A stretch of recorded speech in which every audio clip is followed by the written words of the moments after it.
ಕರ್ನಾಟಕ ರಾಜ್ಯದ ಸ್ಪರ್ಧಾ ಮಿತ್ರರಿಗೆ ನಮಸ್ಕರಿಸುತ್ತಾ ದಂಡಿ ಸತ್ಯಾಗ್ರಹ ಬಗ್ಗೆ ಇವತ್ತಿನ ಏನಪ್ಪಾ ಅಂದ್ರ ಅಧ್ಯಾಯದಲ್ಲಿ ನೋಡಿಕೊಳ್ಳೋಣ.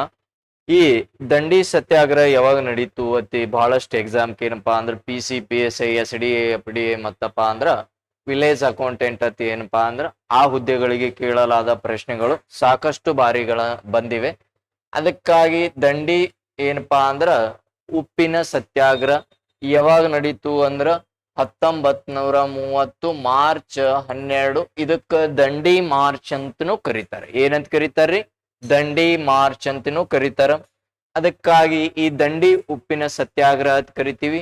ಇದು ಏನಪ್ಪಾ ಅಂದ್ರ ದಂಡಿಯಿಂದ ಸಬರ್ಮತಿ ಆಶ್ರಮದವರೆಗೆ, ದಂಡಿಯಿಂದ ಸಬರ್ಮತಿ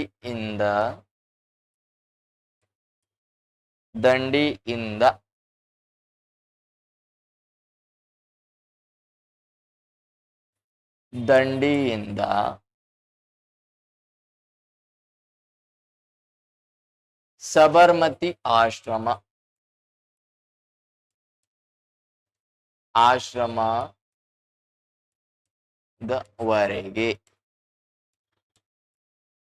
ಇಲ್ಲಿ ದಂಡಿಯಿಂದ ಸಬರ್ಮತಿ ಆಶ್ರಮ ಅಂತ ಕರಿತೀವಿ. ಎಷ್ಟು ಜನ ಬೆಂಬಲಿಗರು? 78 + 1 = 79 ಅಂತ ಕರೀಬೇಕು. ಎಷ್ಟು ಜನ ಬೆಂಬಲಿಗರು ಅಂದ್ರೆ 78 + 1 ಅಂದ್ರೆ ಮುಂದಾಳತ್ವ ವಹಿಸಿದವರು = ಅಂದ್ರೆ 79. ಈ ದಂಡಿ ಸತ್ಯಾಗ್ರಹ ಏನಪ್ಪಾ ಅಂದ್ರ ಮುಂದಾಳತ್ವ ಅಥವಾ ನಾಯಕರು ಯಾರು ಅಂದ್ರೆ ಗಾಂಧೀಜಿ.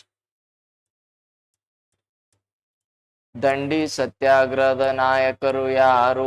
ಗಾಂಧೀಜಿ. ಇಲ್ಲಿ ಎಷ್ಟು ಜನ ಬೆಂಬಲಿಗರು ಅಂದ್ರೆ 78 + 1 79. ಹಂಗಾದ್ರೆ ಇಲ್ಲಿ ಏನಪ್ಪಾ ಅಂದ್ರ ದಂಡಿಯಿಂದ ಸಬರ್ಮತಿ ಆಶ್ರಮದವರೆಗೆ ಏನಪ್ಪಾ ಅಂದ್ರ ಇವ್ರು ಹೋಗ್ತಾರ.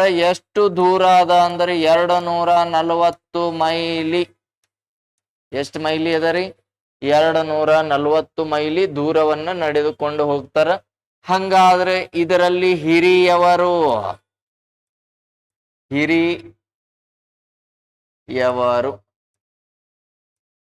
ಯಾರು ಅಂದ್ರೆ ಗಾಂಧೀಜಿ. ಆಗ ಗಾಂಧೀಜಿ ಅವರಿಗೆ ಎಷ್ಟು ವಯಸ್ಸಿತ್ತು ಅಂತ ಕೇಳ್ತಾನ?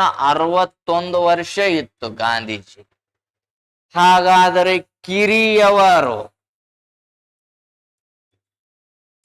ಕಿರಿಯವರು ಅಂದ್ರ ಮಹೇಲಾರ್ ಮಹಾದೇವಪ್ಪ.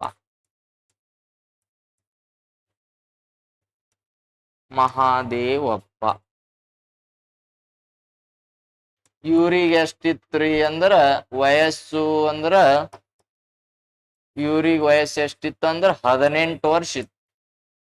ಇವ್ರಿಗೆ 61, ಇವ್ರಿಗೆ ಏನಪ್ಪಾ ಅಂದ್ರ 18 ಇತ್ತು. ಮೈಲಾರ್ ಮಹಾದೇವ್.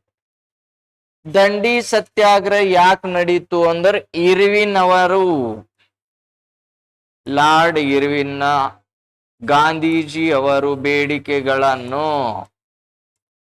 ಗಾಂಧೀಜಿಯವರ ಬೇಡಿಕೆ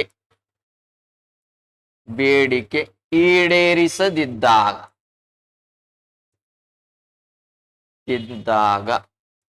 ಎಷ್ಟು ಬೇಡಿಕೆಗಳನ್ನು ಅಂದ್ರ 11 ಬೇಡಿಕೆಗಳು. ಎಷ್ಟು ಬೇಡಿಕೆಗಳು ರೀ? 11 ಬೇಡಿಕೆಗಳು. ಈ ಅಧಿವೇಶನದಲ್ಲಿ ಯಾವ ಹಾಡು ಹಾಡಿದರು ಅಂದ್ರೆ ರಘುಪತಿ ರಾಘವ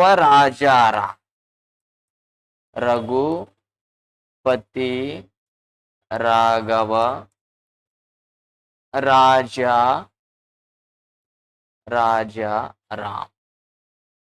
ಈ ಗೀತೆಯನ್ನ ಏನಪ್ಪಾ ಅಂದ್ರ ಅಭಿವೃದ್ಧಿಪಡಿಸಿದವರು ವಿಷ್ಣು ದಿಗಂಬರ್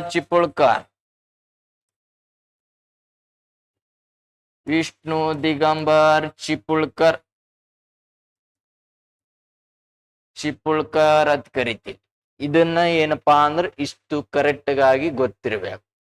ಹಾಗಿದ್ದರೆ ಇಲ್ಲಿ ಏನಪ್ಪಾ ಅಂದ್ರ 78 ಜನ ಏನಪ್ಪಾ ಅಂದ್ರ ಹೋಗ್ತಾರ. ಸಬರ್ಮತಿ ಆಶ್ರಮದಿಂದ ದಂಡಿವರೆಗೆ ಹೋಗಿ ದಂಡಿಯಲ್ಲಿ ಒಂದು ಹಿಡಿ ಉಪ್ಪನ್ನ ತಯಾರು ಮಾಡ್ತಾರೆ. ಹಿಡಿ ಉಪ್ಪು ತಯಾರಿಸಿ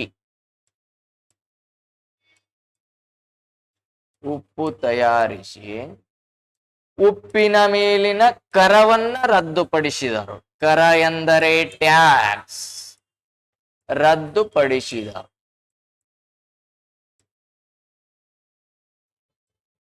ಹಾಗಾದರೆ ಗಾಂಧೀಜಿ ಅವರು ತಯಾರಿಸಿದ ಒಂದು ಹಿಡಿ ಉಪ್ಪನ್ನು ಎಷ್ಟು 100 ರೂಪಾಯಿಗೆ ಮಾರಾಟವಾಯಿತು? 1600 ರೂಪಾಯಿಗೆ ಮಾರಾಟ ಆಯಿತು. ಗಾಂಧೀಜಿಯವರು ತಯಾರಿಸಿದ ಉಪ್ಪು ಎಷ್ಟು 100 ರೂಪಾಯಿ ಮಾರಾಟ ಆಗ್ಯದ ಅಂದ್ರೆ 1600 ರೂಪಾಯಿ ಮಾರಾಟ ಆಗ್ಯದ ಅಂತ ಹೇಳ್ತಾರ. ಹಂಗಾದ್ರೆ 11 ಬೇಡಿಕೆಗಳನ್ನು ಏನೇನವ ನೋಡಿ. ಏನೇನು ಯಾವ್ಯಾವ ಬೇಡಿಕೆಗಳನ್ನದವ ಇಂಪಾರ್ಟೆಂಟ್ ನೋಡ್ಬೇಕು. 1, ಗಾಂಧೀಜಿಯು ಇರ್ವಿನ್ಗೆ 11 ಬೇಡಿಕೆಗಳನ್ನು ಇಟ್ಟರು. ಅದನ್ನು ಇರ್ವಿನ್ ಏನ್ ಮಾಡಿದ? ತಿರಸ್ಕಾರ ಮಾಡಿದ. ಆ ತಿರಸ್ಕಾರ ಎದಕ್ ಮಾಡದ ನೋಡ್ರಿ. ಉಪ್ಪಿನ ಮೇಲಿನ ತೆರಿಗೆಯನ್ನ ರದ್ದು ಮಾಡಬೇಕು. 1, ಸಕ್ಕರೆಯ ಮೇಲಿನ ತೆರಿಗೆ ಕಡಿಮೆ ಮಾಡಬೇಕು. ಭಾರತ ದೇಶದಾದ್ಯಂತ ಏಕರೂಪ ಕಾನೂನು ಜಾರಿಗೆ ತರಬೇಕು. ಯಾವುದೇ ಮುನ್ಸೂಚನೆ ನೀಡದೆ ಭಾರತೀಯರನ್ನು ಬಂಧಿಸುವಂತಿಲ್ಲ. ಪತ್ರಿಕೆಗಳ ಮೇಲೆ ಪ್ರತಿಬಂಧಕ್ಕೆ ಕಾಯ್ದೆಯನ್ನು ಸಡಿಲಗೊಳಿಸ್ಬೇಕು. ಪತ್ರಿಕೆಗಳ ಮೇಲೆ ನಿರ್ಬಂಧನೆಯಾಗಿತ್ತು. ಯಾವಾಗಂದ್ರೆ 1919 ರೌಲತ್ ಕಾಯ್ದೆಯಲ್ಲಿ ಆಗಿತ್ತು. ಅದಕ್ಕಾಗಿ ಏನಪ್ಪಾ ಅಂದ್ರೆ ಪತ್ರಿಕೆಗಳ ಮೇಲೆ ನಿರ್ಬಂಧನೆ ಹೇರಿದ್ರು, ಅದನ್ನ ಸಡಿಲಗೊಳಿಸ್ಬೇಕು. ನೆಕ್ಸ್ಟ್ ಮತ್ತೇನು? ಆಡಳಿತದ ವೆಚ್ಚವನ್ನ ಕಡಿಮೆ ಮಾಡಬೇಕು. ಭಾರತೀಯ ಕೃಷಿ ಕೈಗಾರಿಕೆ ಬೆಳವಣಿಗೆ ಒತ್ತು ನೀಡಬೇಕು. ನಮ್ಮ ಏನಪ್ಪಾ ಅಂದ್ರೆ ಕೃಷಿ ಕೈಗಾರಿಕೆಗೆ ಏನಪ್ಪಾ ಅಂದ್ರೆ ಹೆಚ್ಚಿಗೆ ಅಭಿವೃದ್ಧಿ ಮಾಡಬೇಕು. ಸತ್ಯಾಗ್ರಹದ ಸಂದರ್ಭದಲ್ಲಿ ವಶಪಡಿಸಿಕೊಂಡ ಆಸ್ತಿ ಪಾಸ್ತಿಗಳನ್ನು ಮರು ಕಳಿಸಬೇಕು. ರಾಷ್ಟ್ರೀಯ ಖೈದಿಗಳನ್ನು ಬಿಡುಗಡೆ ಮಾಡಬೇಕು. ರೂಪಾಯಿ ಮತ್ತು ಡಾಲರ್ ನಡುವಿನ ವಿನಿಮಯ ದರವನ್ನು ಕಡಿಮೆ ಮಾಡುವುದು. ನೆಕ್ಸ್ಟ್, ತೆರಿಗೆಯನ್ನು ಕಂದಾಯವನ್ನು 50% ಕಡಿಮೆ ಮಾಡಬೇಕು. ಇಷ್ಟು ಏನಪ್ಪಾ ಅಂದ್ರ ಗಾಂಧೀಜಿಯವರ ಬೇಡಿಕೆಗಳು. ಅದಕ್ಕಾಗಿ ಇಲ್ಲಿ ನೋಡ್ರಿ, ಸತ್ಯಾಗ್ರಹ ಪ್ರಾರಂಭವಾಗಿದ್ದು ಯಾವಾಗ ಅಂತ ಕೇಳಿದ್ರ 1930 ಮಾರ್ಚ್ 12 ದಂಡಿಯಿಂದ ಚಾಲು ಮಾಡು. ಎಲ್ಲಿದಿಂದ್ರಿ? ದಂಡಿ. ಸತ್ಯಾಗ್ರಹ ಹೊರಟ ಸ್ಥಳ ಸಬರ್ಮತಿ ಆಶ್ರಮ. ಹೊರಟವರ ಸಂಖ್ಯೆ 78 ಜನ ಪುರುಷರೇ ಆಗಿದ್ದರು ಅಂತ ಹೇಳ್ತಾರೆ. ಎಲ್ಲರೂ ಕೂಡ ಬಿಳಿಯ ವಸ್ತ್ರಗಳನ್ನು ಧರಿಸಿದರು. ಅದಕ್ಕಾಗಿ ಬಹಳ ಸಲ ಕ್ವಶನ್ ಕೇಳೇನ್. ಹರಿಯುವ ಬಿಳಿ ನೀರಿನ ನದಿ ಹಾಗೆ ಏನಪ್ಪಾ ಅಂದ್ರೆ ಕಾಣುತ್ತಿತ್ತು ಅಂತ ಹೇಳ್ತಾರ. ಉಪ್ಪಿನ ಸತ್ಯಾಗ್ರಹವನ್ನು ಕರೆದು ಹರಿಯುವ ಬಿಳಿ ನೀರಿನ ನದಿ ಅಂತ ಉಪ್ಪಿನ ಸತ್ಯಾಗ್ರಹಕ್ಕೆ ಕರೆದಾರ. ಸಬರ್ಮತಿಯಿಂದ ದಂಡಿವರೆಗೆ 240 ಮೈಲ್. ಎಷ್ಟು ದಿನ ಅಂದ್ರ 24 ದಿನ ನಡೆದಾರ. 1 ದಿನಕ್ಕೆ 1 ಮೈಲಿ ನಡೆದಾರ ಅಂದಂಗ. ನೆಕ್ಸ್ಟ್ ನೋಡ್ರಿ, ಮತ್ತೇನದ? ದಂಡಿ ತಲುಪಿದವರ ಸಂಖ್ಯೆ ಎಷ್ಟು ಜನ ಅಂದ್ರ 60,000 ಜನರು ಇದ್ರತ್ತೆ. ಎಷ್ಟು ಜನ ರೀ? 60,000 ಜನ. ಅತ್ಯಂತ ಕಿರಿಯ ವಯಸ್ಸಿನ ವ್ಯಕ್ತಿ ಮಹಿಲಾರ್ ಮಾದೇವಪ್ಪ ಅವರಿಗೆ 8 ವರ್ಷ 18. ಅತ್ಯಂತ ಹಿರಿಯ ವಯಸ್ಸಿನ ವ್ಯಕ್ತಿ ಗಾಂಧೀಜಿ ಅವರಿಗೆ ಅಷ್ಟು 61 ವರ್ಷ. ಇನ್ನ 61 ವರ್ಷದಾಗ ಚಂಡ ಪಡ್ದಂಗ್ ಪುಟ್ಟಿದ್ದತ್ತ ಗಾಂಧಿ. ಅಷ್ಟು ಯಂಗ್ ಆಗಿತ್ತು ಕ್ಯಾಂಡಿಡೇಟ್. ನೆಕ್ಸ್ಟ್ ಇಲ್ಲಿ ನೋಡಿ, ಕಾರ್ಯಕ್ರಮಗಳು ಏನೇನು ಮಾಡಿದ್ರು. ಬಾಲ್ಯ ವಿವಾಹ ಅಪಾಯಕಾರಿ ನಿಷೇಧ. ಅಸ್ಪೃಶ್ಯತೆ ಆಚರಣೆ ನಿಷೇಧ. ಅಸ್ಪೃಶ್ಯತೆ ಬಗ್ಗೆ ತಿಳಿಸುವ ವಿಧಿ 17ನೇ ವಿಧಿ. ಎಷ್ಟನೇ ವಿಧಿ ತಿಳಿಸ್ತದ್ರಿ? ಅಸ್ಪೃಶ್ಯತೆ 17ನೇ ವಿಧಿ. ಧೂಮಪಾನ ಮದ್ಯಪಾನ ಆರೋಗ್ಯಕ್ಕೆ ಹಾನಿಕಾರ, ಅದು ಏನು ಮಾಡ್ಬೇಕು? ನಿಷೇಧ ಮಾಡಬೇಕು. ಲಿಂಗ ಸಮಾನತೆಯನ್ನು ಕಾಯ್ದುಕೊಳ್ಳಬೇಕು. ಹಿಂದೂ ಮುಸಲ್ಮಾನರ ನಡುವೆ ಐಕ್ಯತೆ ಅಭಿವೃದ್ಧಿ ಆಗಬೇಕು. ನೆಕ್ಸ್ಟ್ ಮತ್ತೇನದ? ಮೋತಿಲಾಲ್ ನೆಹರು ಮೋತಿಲಾಲ್ ನೆಹರು ಅವರು ತಮ್ಮ ಬಂಗಲೆಯಾದ ಯಾವ್ದು ಬಂಗಲೆ ಅದ ನೋಡ್ರಿ, ಆನಂದ ಭವನ. ಯಾರ್ದಿತ್ರಿ? ಮೋತಿಲಾಲ್ ನೆಹರು ಅವರು ತಮ್ಮ ಆನಂದ ಬಂಗಲೆಯನ್ನು ಬಿಟ್ಟು ಕೊಟ್ಟಾರ. ಯಾವ ಬಂಗಲೆ ಬಿಟ್ಟು ಕೊಟ್ರಿ? ಆನಂದ ಬಂಗಲೆ. ಆನಂದ ಭವನವನ್ನು ಸ್ವರಾಜ್ಯ ಭವನ ಎಂದು ಹೆಸರಿಸಲಾಯಿತು. Very important. ಆನಂದ ಭವನವನ್ನು ಯಾರಿತ್ತು? ಮೋತಿಲಾಲ್ ನೆಹರುದು. ಅದಕ್ಕೆ ಯಾವ ಭವನ ಅಂತ ಕರೀತಾರ? ಸ್ವರಾಜ್ಯ ಭವನ. ಯಾವ ಸತ್ಯಾಗ್ರಹ ಸಂದರ್ಭದಲ್ಲಿ ಅಂದ್ರೆ ದಂಡಿ ಸತ್ಯಾಗ್ರಹದ ಸಂದರ್ಭದಲ್ಲಿ ಅಂತ ಹೇಳಬೇಕು. ನೆಕ್ಸ್ಟ್ ಹಾಡು, ರಘುಪತಿ ರಾಘವ ರಾಜಾರಾಮ ಎಂಬ ಹಾಡನ್ನು ಸತ್ಯಾಗ್ರಹಿಗಳು ಹಾಡುತ್ತಾ ಸಾಗಿದರು. 1930 ಮಾರ್ಚ್ 12ಕ್ಕೆ ಏನಪ್ಪಾ ಅಂದ್ರೆ ಕಾಲ್ನಡಿಗೆ ಮುಖಾಂತರ ಹೋಲಕ್ ಚಾಲು ಆಯ್ತು. ಏಪ್ರಿಲ್ 6ಕ್ಕೆ ಹೋಗಿ ಗುಜರಾತಿನ ನವಸಾರಿ ಜಿಲ್ಲಾ ಯಾವ್ದಂದ್ರೆ ದಂಡಿಗೆ ತಲುಪಿದರು. ಗುಜರಾತ್ ರಾಜ್ಯ ನವಸಾರಿ ಜಿಲ್ಲೆ ದಂಡಿ ತಲುಪಿದರು ಅತಿ ನೋಡ್ತೀವಿ. ನೆಕ್ಸ್ಟ್ ನೋಡ್ರಿ, ಅಲ್ಲಿ ಹೋಗಿ ಏನ್ ಮಾಡೋರು? ಗಾಂಧೀಜಿಯು ಒಂದು ಹಿಡಿ ಉಪ್ಪನ್ನು ಸುಂಕರಹಿತವಾಗಿ ತಯಾರಿಸಿ ಬ್ರಿಟಿಷರಿಗೆ ಕಾನೂನನ್ನು ಮುರಿದರು. ಬ್ರಿಟಿಷರ ಕಾನೂನು ಏನಪ್ಪಾ ಅಂದ್ರೆ ರದ್ದು ಮಾಡಿದ್ರು. ಗಾಂಧೀಜಿಯವರ ಕರೆ, ಇನ್ನು ಮುಂದೆ ಭಾರತೀಯರು ಯಾವ ಬ್ರಿಟಿಷರ ಬಂಧನದ ಭೀತಿ ಇಲ್ಲದೆ ಎಲ್ಲಿ ಬೇಕಾದರೂ ಎಷ್ಟು ಜನ ಬೇಕಾದರೂ ಉಪ್ಪನ್ನು ತಯಾರಿಸಬಹುದು. ಹೆಂಗ ಬೇಕಾದಂಗ ಏನಪ್ಪಾ ಅಂದ್ರೆ ಉಪ್ಪನ್ನ ತಯಾರಿಸಬೇಕು.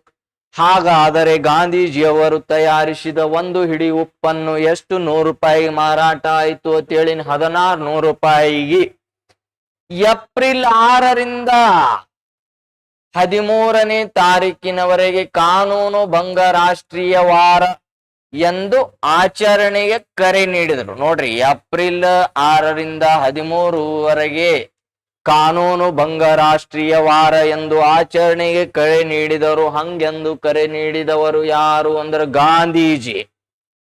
ಭಾರತದ ಚಳುವಳಿಯ ಶೀಘ್ರ ವಿಹಾರ ಎಂದು ಅಥವಾ ದಂಡಿ ಸತ್ಯಾಗ್ರಹವನ್ನು ಕರೀತಾರೆ. ಈ ಚಳುವಳಿಯನ್ನು ಕುರಿತು ಎಂ ನೆಹರು, ಮೋತಿಲಾಲ್ ನೆಹರು ಇದು ಒಂದು ಲಂಕಾ ಯಾತ್ರೆಯಾಗಿತ್ತು ಎಂದು ಹೇಳಿದರು. ಇವ್ರು ಹೇಳ್ತಾರೆ, ಮೋತಿಲಾಲ್ ನೆಹರು ಅವರು ಹೇಳ್ತಾರ, ಶ್ರೀರಾಮನು ಲಂಕೆಯನ್ನು ಗೆಲ್ಲಲು ಹೊರಟಂತಿದೆ ಅಂತ ಹೇಳ್ತಾರೆ. ಏನಂತ ಹೇಳ್ತಾರ್ರಿ? ಶ್ರೀರಾಮನು ಲಂಕೆಯನ್ನು ಗೆಲ್ಲಲು ಹೊರಟಂತಿದೆ ಅಂತ ಯಾರು ಹೇಳಿಕೆ ಕೊಟ್ರು ಅಂದ್ರೆ ಎಂ ನೆಹರು. ಅದೇ ರೀತಿಯಾಗಿ ನೆಕ್ಸ್ಟ್ ಇಲ್ಲಿ ನೋಡಿ, ಕರ್ನಾಟಕ ಭಾರತದ ಇತರ ಪ್ರದೇಶಗಳನ್ನು ಕಾನೂನು ಭಂಗ ಚಳುವಳಿಗಳು. ಇಲ್ಲಿ ನೋಡ್ರಿ, ಇದು ಏನಪ್ಪಾ ಅಂದ್ರೆ ವೆರಿ ಇಂಪಾರ್ಟೆಂಟ್. ಇಲ್ಲೇನೇನದ? ಅಂಕೋಲ MP ನಾಡಕರ್ಣಿ ನಾಯಕ, ಬೆಳಗಾವಿ ಗಂಗಾಧರ್ ರಾವ್ ದೇಶಪಾಂಡೆ ನಾಯಕ.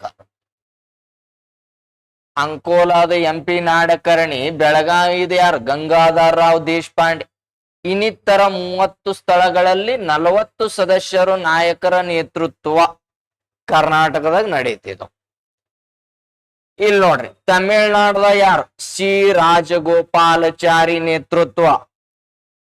ಆಂಧ್ರ ಪ್ರದೇಶದಾಗ ಹನುಮಂತರಾವ್ ಕಾಳೇಶ್ವರ್ ರಾವ್ ನೇತೃತ್ವ. ಈ ಚಳುವಳಿ ಎಲ್ಲೆಲ್ಲಿ ನಡೆದ ಅಂದ್ರೆ ಅಂಕೋಲಾದಾಗ MP ನಾಡಕರ್ಣಿ, ಬೆಳಗಾವದಾಗ ಗಂಗಾಧರ್ ರಾವ್ ದೇಶಪಾಂಡೆ. 30 ಸ್ಥಳಗಳಲ್ಲಿ 40 ಸದಸ್ಯರಿದ್ರು. ಅದ್ರಾಗ ತಮಿಳ್ನಾಡದಾಗ ಯಾರು? TN ಅಂದ್ರೆ ಸಿ ರಾಜಗೋಪಾಲಾಚಾರಿ. ಆಂಧ್ರದಾಗ ಹನುಮಂತರಾವ್ ಕಾಳೇಶ್ವರ್ ರಾವ್. ಕೇರಳದಾಗ ಇದು ಕ್ವಶನ್ ಕೇಳ ನೋಡ್ರಿ, ಕೇಳಪ್ಪನ ನೇತೃತ್ವದಲ್ಲಿ ಉಪ್ಪಿನ ಸತ್ಯಾಗ್ರಹ ಡ್ಯಾಶ್ ನಡೆಯಿತು ಕೇರಳ. ಅದೇ ರೀತಿಯಾಗಿ ನೆಕ್ಸ್ಟ್ ಏನಪ್ಪಾ ಅಂದ್ರೆ ಇಲ್ಲಿ ನೋಡಿ, ದಸರನ್ ಉಪ್ಪಿನ ಸತ್ಯಾಗ್ರಹ ಅಂತ ಕರೀತಾರೆ. ಇದನ್ನು ಬಹಳ ಸಲ ಎಕ್ಸಾಮ್ ಬಂದ. ದಶರನ್ನನು ಅಂತ ಕರೀತಾರ. ಉಪ್ಪಿನ ಸತ್ಯಾಗ್ರಹ 1930 ಮೇ 5ಕ್ಕ ಬಾಂಬೆ ಅಥವಾ ಮುಂಬೈಯಿಂದ 120 ಕಿಲೋಮೀಟರ್ ದೂರವಿರುವ ಪ್ರದೇಶ ನೇತೃತ್ವ ಯಾರು? ಎಂ ಕೆ ಗಾಂಧಿ ಮತ್ತು ಕಸ್ತೂರ್ಬಾ. ಇಲ್ಲಿ ಯಾರಿಗೆ ಬಂಧನ ಆಯ್ತು ಅಂದ್ರೆ ಗಾಂಧೀಜಿ ಅವರಿಗೆ ಬಂಧಿಸಿಬಿಟ್ರು. ಯಾವ ಸತ್ಯಾಗ್ರಹ ಅಂದ್ರ ದಶರನ್ ಉಪ್ಪಿನ ಸತ್ಯಾಗ್ರಹ. ಬಂಧನದ ನಂತರ ಸರೋಜಿನಿ ನಾಯ್ಡು ಮಣಿಲಾಲ್ ನೇತೃತ್ವ ವಹಿಸಿದರು. ನೋಡ್ರಿ, ಗಾಂಧೀಜಿಯವರ ಬಂಧನದ ನಂತರ ಯಾರು ಮುಂದಾಳುತ್ತ ಅಂದ್ರೆ ಸರೋಜಿನಿ ನಾಯ್ಡು ಮತ್ತು ಮಣಿಲಾಲ್ ನೇತೃತ್ವ ವಹಿಸಿದರು. ಇಲ್ಲಿ ಅಂಶಗಳು ವಿಶೇಷ ಏನದವ? ದಂಡಿ ಸತ್ಯಾಗ್ರಹದಲ್ಲಿ ಭಾಗವಹಿಸಿದವರು ಮಹಿಳೆಯರು ಸರೋಜಿನಿ ನಾಯ್ಡು, ವಿಜಯಲಕ್ಷ್ಮಿ ಪಂಡಿತ್, ಕಮಲಾ ನೆಹರು, ಸ್ವರೂಪ ರಾಣಿ, ಇಷ್ಟು ಜನ ಭಾಗವಹಿಸಿದ್ರು. ಜವಾಹರ್ಲಾಲ್ ನೆಹರು ಅವರ ಪತ್ನಿ ಹೆಸರು ಏನು? ಕದೆ ಕಮಲಾ ನೆಹರು.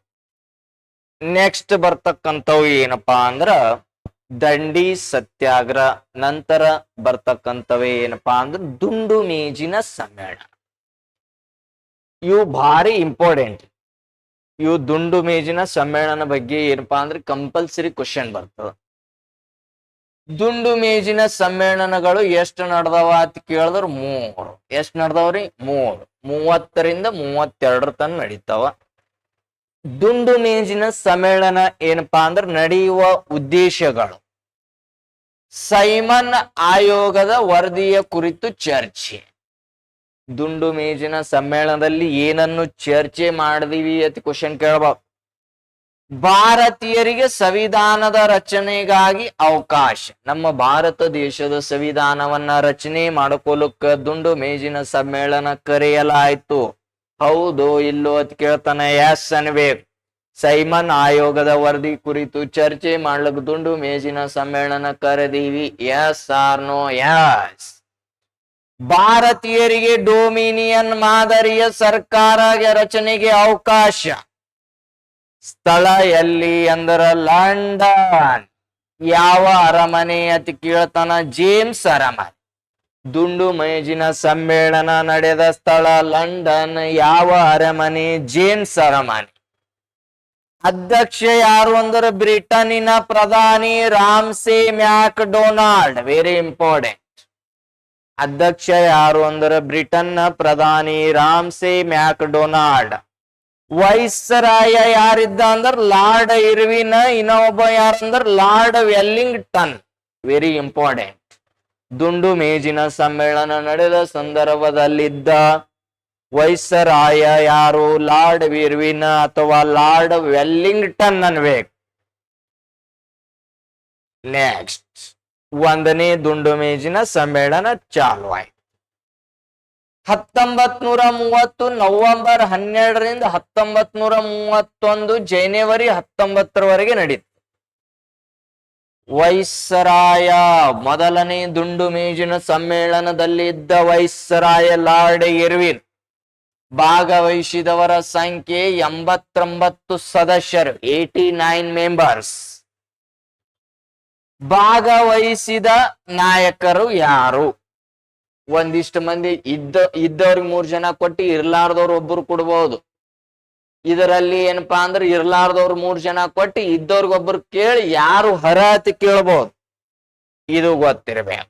ನೋಡ್ರಿ ಯಾರ್ಯಾರು ಇದ್ರು. ದಲಿತ ಸಮುದಾಯದಿಂದ ಅಂಬೇಡ್ಕರ್ ಮತ್ತು ರಟ್ಮಲ್ಲೆ ಶ್ರೀನಿವಾಸ್. ಇಸ್ಲಾಂ ಸಮುದಾಯದಿಂದ ಮೊಹಮ್ಮದ್ ಶಫಿ, ಮೊಹಮ್ಮದ್ ಅಲಿ ಜಿನ್ನಾ. ಕ್ರೈಸ್ತ ಸಮುದಾಯದಿಂದ ಕೆಜೆ ಪೌಲ್. ಸಿಖ್ ಸಮುದಾಯದಿಂದ ಸರ್ದಾರ್ ಸಂಪೂರ್ಣ ಸಿಂಗ್. ಜಸ್ಟಿಸ್ ಪಕ್ಷದಿಂದ ರಾಮಸ್ವಾಮಿ ಮೊದಲಿಯಾರ್. ಹಿಂದೂ ಮಹಾಸಭಾದಿಂದ ತೇಜ್ ಬಹದ್ದೂರ್ ಸಪ್ರೋ. ಲೇಬರ್ ಪಾರ್ಟಿಯಿಂದ ಕೆಜೆ ಮುನ್ಸಿನ್. ಮೈಸೂರು ಪ್ರಾಂತ್ಯದಿಂದ ಸರ್ ಮಿರ್ಜಾ ಇಸ್ಮಾಯಿಲ್. ಗಾಂಧೀಜಿಯವರಿಗೆ ಕರ್ನಾಟಕಕ್ಕೆ ಕರೆತಂದವರು ಸರ್ ಮಿರ್ಜಾ ಇಸ್ಮಾಯಿಲ್. ಹೈದರಾಬಾದ್ ಪ್ರಾಂತ್ಯದಿಂದ ಅಕ್ಬರ್ ಹೈದರಿ. ಹೈದರಾಬಾದ್ ಪ್ರಾಂತ್ಯದಿಂದ ಅಕ್ಬರ್ ಹೈದರಿ. ಭಾಗವಹಿಸಿದ ಮಹಿಳೆಯರು ಯಾರು? ಜಹನಾರ ಶನವಾಜ್ ಖಾನ್, ರಾಧಾಬಾಯಿ ಸುಬ್ರಾವ್.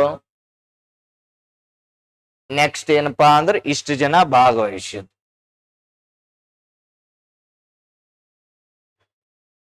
ಇನ್ನೊಬ್ಬರು ಮೊಹಮ್ಮದ್ ಶಫಿಯ ಮಗಳು ಅತಿನೂ ಕರೀತ. ಇಲ್ಲಿ ಚರ್ಚೆ ಏನಾಯ್ತು?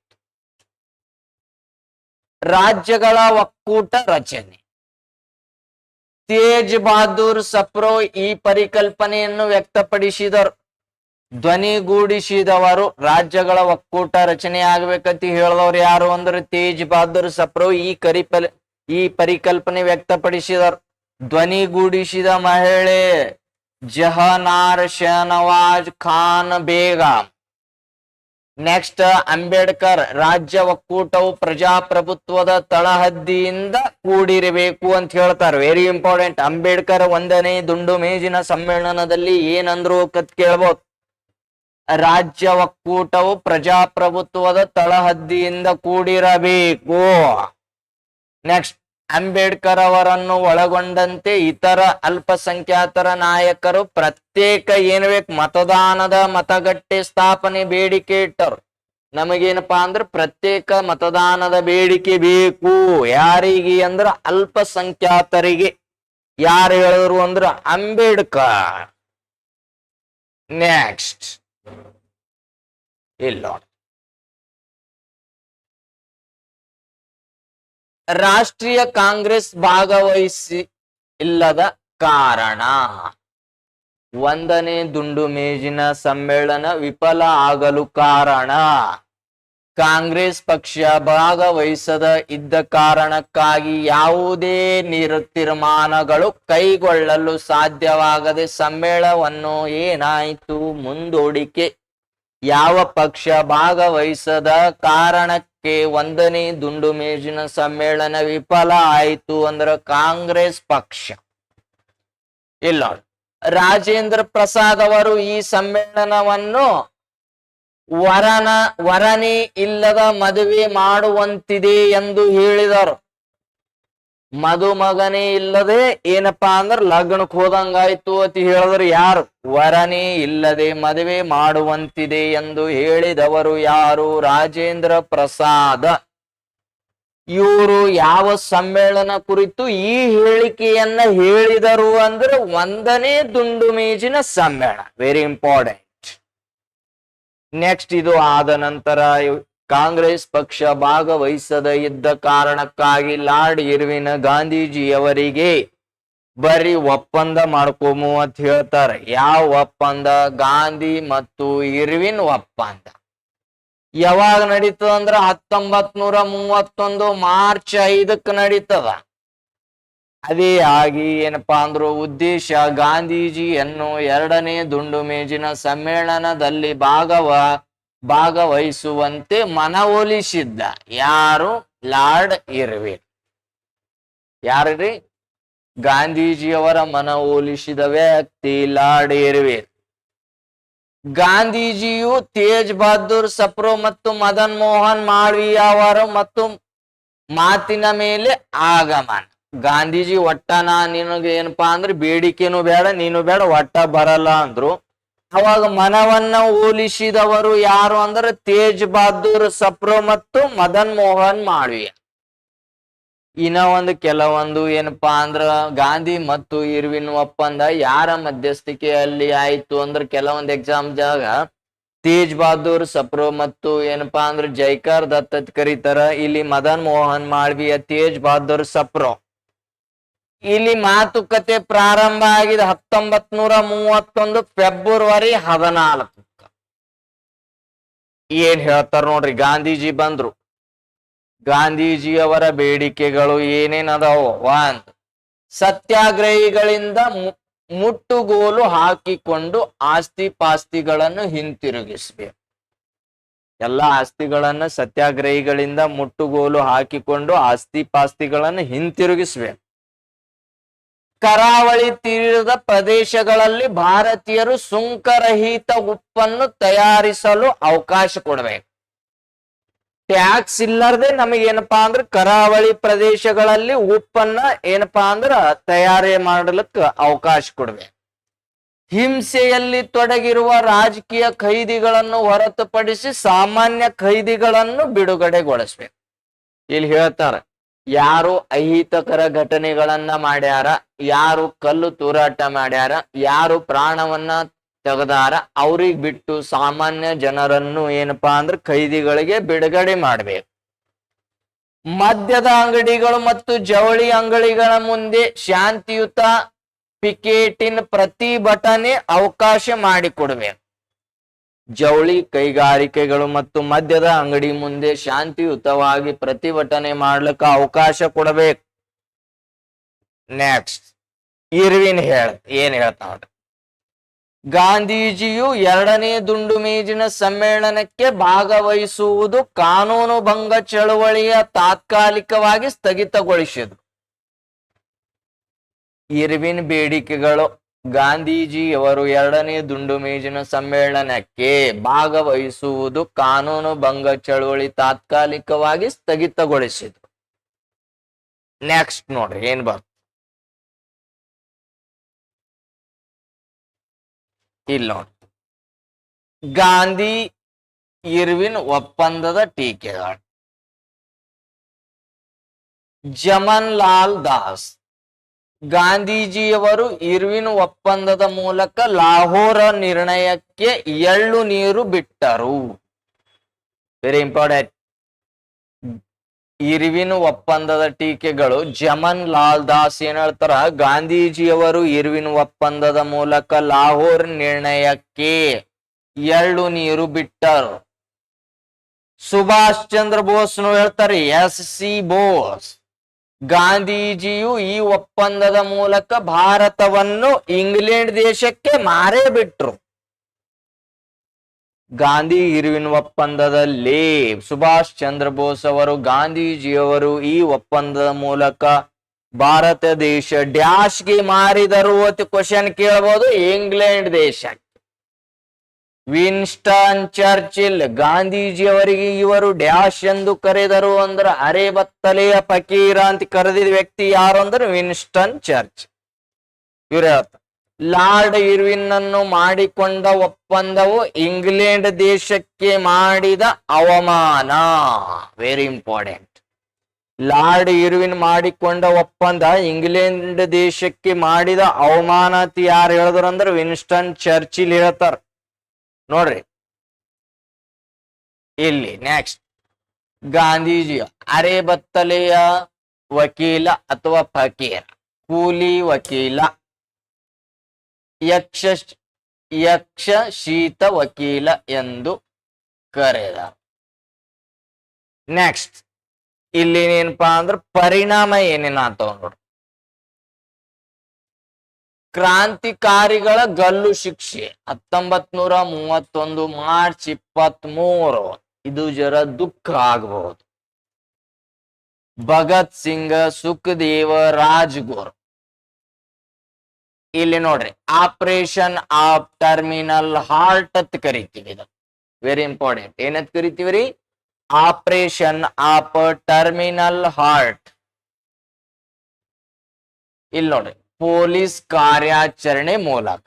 ಯಾವ ಕಾರ್ಯಾಚರಣೆ ಮೂಲಕ ಕ್ರಾಂತಿಕಾರಿಗಳ ಗಲ್ಲು ಶಿಕ್ಷೆ ಮಾಡಲಾಯಿತು ಅಂತ ಕ್ವಶನ್ ಕೇಳಿದ್ರ operation of terminal heart police ಕಾರ್ಯಾಚರಣೆ ಮೂಲಕ.